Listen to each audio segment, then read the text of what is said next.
friends, good to have you on this week's Culture episode. I am Claudia Nsono. Statistics suggest that about 58% men in Africa have cheated in their marriages, and 3 out of 5 couples who divorce blame it on infidelity. According to a recent report titled State of the World's Fathers, produced by MenCare, African men are among the most likely in the world to father children with more than one woman. To tackle this, therefore, the government of Tanzania's largest city wants to publish all the names of married men and also to upload their pictures to a government website. According to Dar es Salaam Regional Police Commissioner Paul Makunda, the move will help single women to identify predators posing as single men. He said he and the top provincial administration hope to stop deceitful married men from sexually preying on unsuspecting single women. Well, if adopted, he believes this will have helped many young women in Dar es Salaam from unnecessary heartbreaks. Well, following the uproar it caused on the social media, we decided to sample opinions from a few people from East, from Central, and from West Africa. Here's the question we asked them. Assuming the government of your country decided to adopt a similar law, how would you appreciate that? Take a listen. I think it would be a good thing, because initially, as it is when a married man, when you take your wife, you go to church, you go to the government, and in front of everybody, you marry her in front of people, it is already you publicly declaring that you're married. The government would come back again and say we would want to display this in a public directory or in a public information. It would still be a good thing, because it's already one or another declared or registered in a database somewhere. Because when you go to Kenya, when you're declaring a marriage, you have to go to the civil service. There's a 6 months or 3 months, I think they publicize it, they put it in a gazette, and they give an opportunity if anybody wants to oppose his marriage, if they're going to oppose. So it's already declared publicly. So it will be a good thing. It's a very good thing. It is a very good thing because it stops men and women from going after people who are taken. And for women, in my opinion, I believe it gives them more security, just like men. Why not?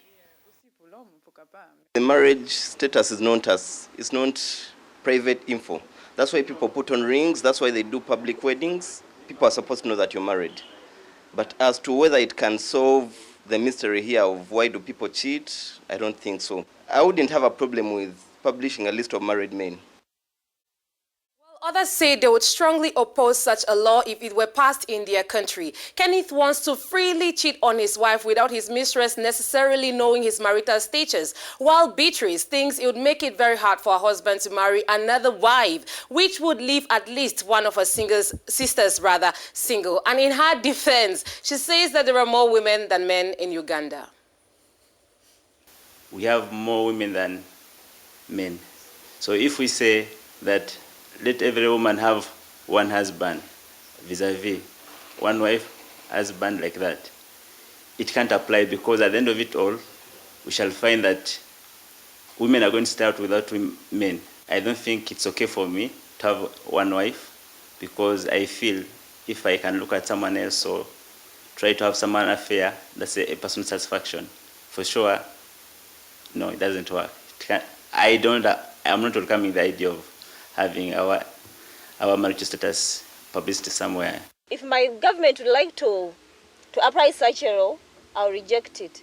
Because a man having 2 wives, it helps my sister who is single out there.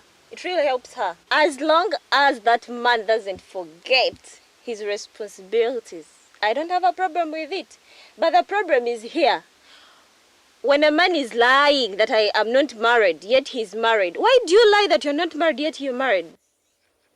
Topic for another day. But just how bad is infidelity in Tanzania that the government felt the need to use national resources to tackle it? And will publishing such a list resolve the problem? Meantime, many people maintain that the government of Tanzania's priorities are misplaced. They believe that there are more important things the government should channel this energy to if it wants to make life better for the Dar people, including quality education, security, freedom of expression, health, food security, among others. So do you think that curbing infidelity should be a priority to African governments? Join the conversation. It's on Facebook and Twitter at Claudia Nsono. Thank you so much for watching. Until next time.